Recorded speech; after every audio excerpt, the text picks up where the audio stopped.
Ooh, this woman is taking the CELPIP exam, and she's doing the listening part of the exam. Now, one of the questions on the listening test is called listening to viewpoints. Okay, you're going to hear an audio recording, and then you have 4 minutes to answer 6 questions. Do you think you can do it? Well, in this lesson, we're going to practice a little bit, okay? So, hey, if you want more practice like this, I would love it if you subscribe to my channel right down there. Okay, so what is a viewpoint? Well, a viewpoint is what someone thinks about something, okay? An opinion. Now, this is very important on the CELPIP exam. You're going to see this in every part of the exam.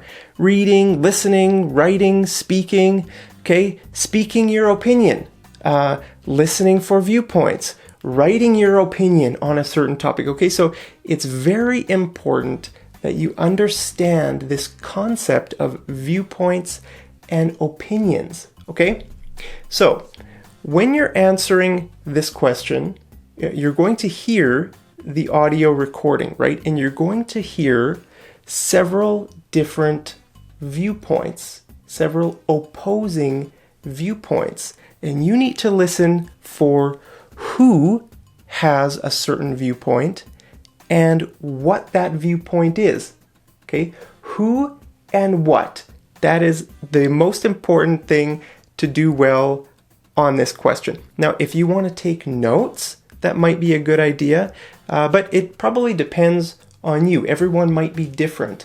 It might be hard to listen and take notes at the same time. So I don't know, it's up to you.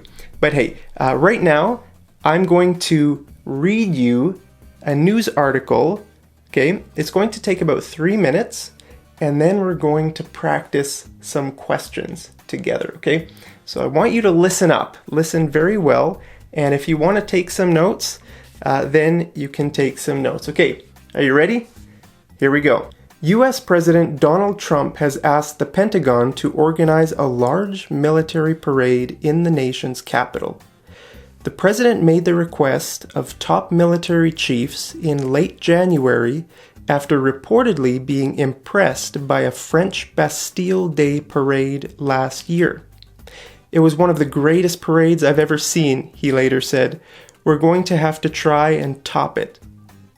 Democrats compared the plan to displays of military might organized by autocratic nations. The plan was first revealed by the Washington Post before being confirmed by the White House press secretary Sarah Sanders. President Trump is incredibly supportive of America's great service members who risk their lives every day to keep our country safe, she said. He has asked the Department of Defense to explore a celebration at which all Americans can show their appreciation. Commentators say a U.S. parade would be extremely expensive given the cost of bringing military hardware and personnel to the Capitol and protecting its streets from tanks designed for war zones. Democratic politicians have criticized the expense and said such ideas carry worrying symbolism. What an absurd waste of money, tweeted Representative Jim McGovern. Trump acts more like a dictator than a president. Americans deserve better. Representative Jackie Speier, a member of the House Armed Services Committee, told CNN, "I was stunned by it. To be quite honest, we have a Napoleon in the making here." Several retired military personnel have also condemned the plan, saying the money would be better served improving conditions for veterans or raising military wages. Large-scale military parades are seen by many as a relic of a bygone era and the Cold War. But they remain a common occurrence in many states, communist and former Soviet nations, and beyond. North Korea is probably the best known for its spectacular displays, with an enormous show to take place on Thursday. Mr. Trump also enjoyed a display of military might during his visit to China last November. Russia enjoys showing off its latest military hardware at its frequent parades. but they are regular in other countries. Venezuela, Iran, Brazil all enjoy putting on a spectacle.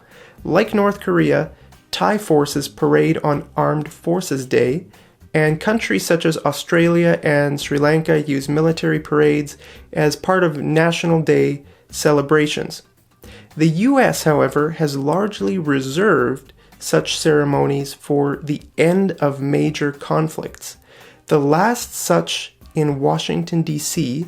was on June 9th, 1991, when President George Bush Sr. celebrated the end of the Gulf War. It is thought to have cost taxpayers some $10 million and was followed by another parade the next day in New York. Okay, so there's the article. Now let's answer a few questions. What is this article about? Military parades around the world? Military ties between the US and France? Donald Trump's plans for a parade? The military mindset of dictators. Which one do you think is the best answer to this question? If you want to pause it, you can pause it and think about it for a little bit, because I'm going to go on to the next question and I'm going to give you all the answers at the end. Okay? So here's the next question. What inspired Trump's plans? A military parade in France? A military parade in China? North Korea's nuclear weapons? Decreasing enrollment in the US military? Which one? Okay, next one. What would the purpose of the parade be? To honor brave men and women in uniform? To show off American military hardware? To gain the respect of other nations? To celebrate victory over ISIS? Okay, which one does the article say the purpose of the parade would be? Okay, take note of your answer. Maybe make some notes, because I want to ask you at the end how well you did. How many did you get right? Okay, let's go to the next one. Critics argue that the project will damage relations with other countries, cost too much, take too much time, or require support from the Senate. Which one? Critics argue that the project will... Okay, let's go to the next one. The USA usually conducts large military ceremonies in response to Russia's military parades every 5 years, annually, at the end of major conflicts. Which one is right? Okay, next one. Retired military personnel condemned the plan because the money could be used to improve conditions for veterans. It would risk the lives of new recruits. It would reveal American secrets, or it would spark a new Cold War. What do you think? Okay, so now we're going to the answers. Are you ready? Here we go. What is the article about? Well, this article is about Donald Trump's plans for a parade. Okay, it talked about these other things. Talked about some military parades around the world. It mentioned France, a military parade in France. It talked about dictators. Okay, but what is the article about? It's about this, Donald Trump's plans for a parade. Okay, what inspired Trump's plans? Remember, at the beginning of the article, it said he was in France. He was at a parade in France. So that inspired his plans. Okay, what would the purpose of the parade be? It would be to honor brave men and women in uniform. Remember that one speaker said that Donald Trump really cares about the armed men in uniform who are risking their lives to keep the U.S. safe. Okay, so that's the answer right there. Okay, critics argue that the project will cost too much. Remember, they said it's just going to cost an absurd amount of money. Okay, the USA usually conducts large military ceremonies at the end of major conflicts. Remember, it said the last time it did this was in 1991, I think, at the end of the Gulf War. Okay. So retired military personnel condemned the plan because the money could be used to improve conditions for veterans. That is the right answer. Okay, so that's it. How did you do? Let me know down there how you did. So obviously this is really important to listen for opposing viewpoints. Who is saying what, okay? So here are some words you can listen for to understand who and what the opposing viewpoints are. Okay, these are key words that if you hear these words, then you know there is an opposing viewpoint. Okay, for example, it might say the president opposes something, or Senator Mike Scott rejects something. Okay, or the retired military personnel condemn the plan or condemn the parade because. Okay, so you're going to hear who and what. So when you hear the president or retired military personnel or Governor Mike Scott, or when you hear those things, then you have the who.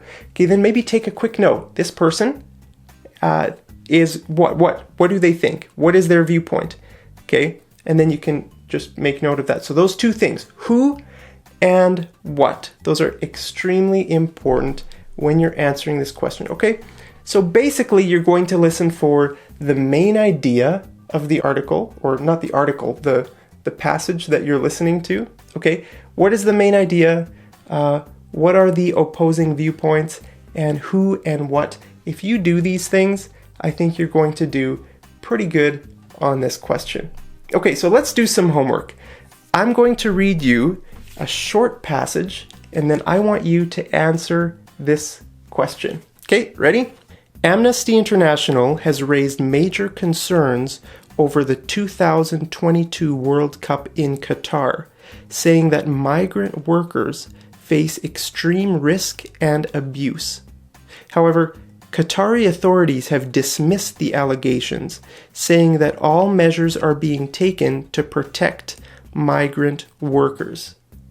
Okay, so which parties hold opposing viewpoints in this passage I just read? Who has the opposing viewpoints? Migrant workers and Amnesty International, Qatari authorities and migrant workers, Amnesty International and Qatari authorities. Okay, which one do you think is the answer? Post your answer down there in the comments, and I'll see you over in the next episode of Mad English TV. Take care.